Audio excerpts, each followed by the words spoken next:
Hello YouTube.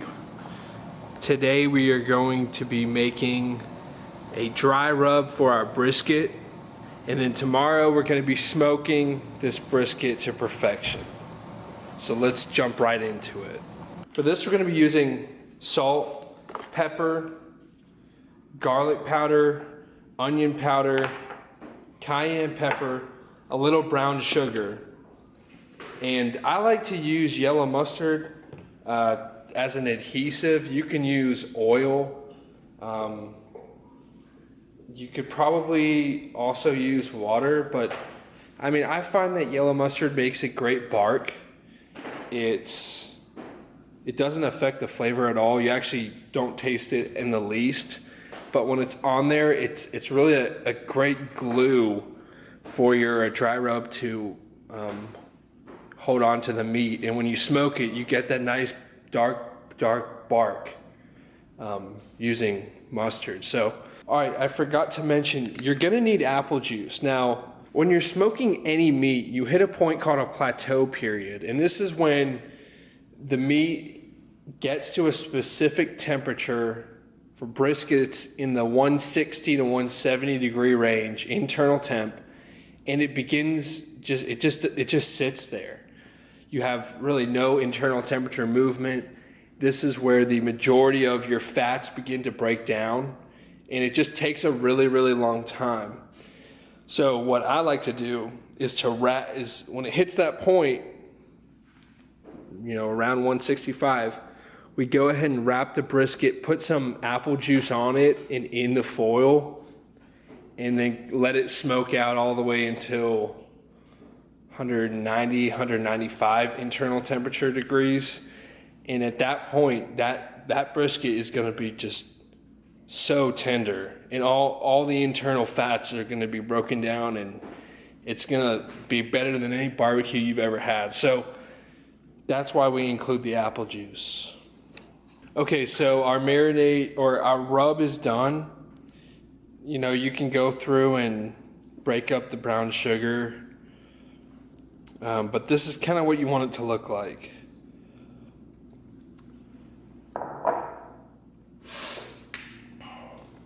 Like I said, you want to fully coat this brisket with mustard. I think the more the better, but get a nice thick layer of mustard on there. That way you'll be able to get a good coating of seasoning. And I like to do all sides. Top, bottom, back, front. The more coat you get, the better your bark's gonna be. And you'll have a full bark across the entire piece of meat. All right, so this is seasoned up. It's ready to go out to the grill tomorrow morning. I'll see you there. All right, we pulled our brisket out. As you can see, we have a nice 24-hour rub on it. I like to put the meatier side or the thicker side at the front, as this potentially gets more heat than up here.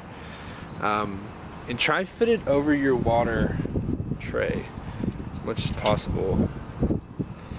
That looks pretty good, because all the dripping will go in there.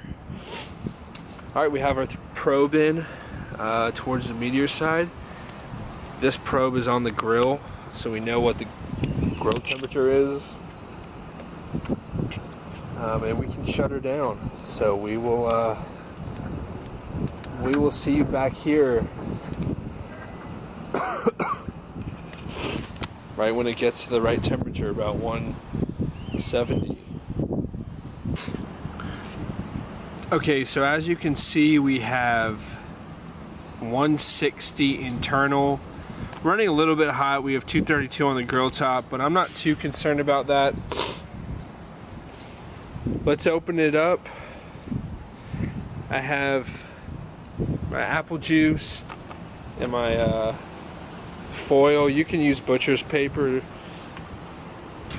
as well if you'd like. So because this is a small one, we're not getting like a lot of bark. There's a little bit of bark. not as much as I would have liked, but I guess these things happen. All right, we have it in foil. We're gonna just spritz some apple juice on it. That should be pretty good. We're gonna tightly pack this up, leaving the thermometer in so we know when it gets to our magic temperature, and then from there we can pull it off. So I'm gonna tightly wrap this up and put it back. All right, we have our brisket fully wrapped up. Again, still connected to the thermometer. We're going for an internal temperature of 203. That's the magic number. So as you can see, we're at 158.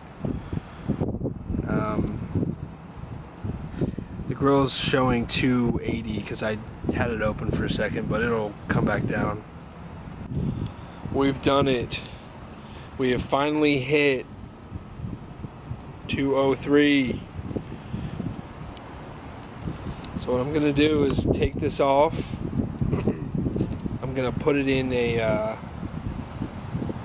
you can use a cooler. I just really triple wrap it really good with foil after and let it sit for at least an hour, preferably an hour and a half or two, so that all the juices can go back into the meat, and then you can unwrap it. But don't mess with it too much. I unplug my thermometer and I leave it, and from there after a couple hours I pull it all out. Alright, so we've let it rest for an hour. Like I said, if I were you, I would let it rest for a little bit longer, but we're hungry, so let's go ahead and cut into it and see what it looks like.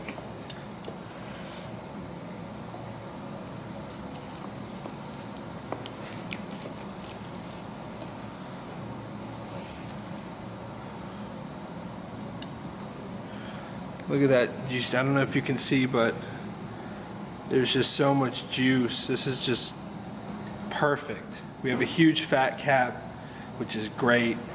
We have just a really, really soft brisket. It's got a nice little smoke ring. This is perfect. This is good eating. If you like this video and you'd like to see more, please subscribe, hit the like button, and comment if you want me to cook anything else in particular.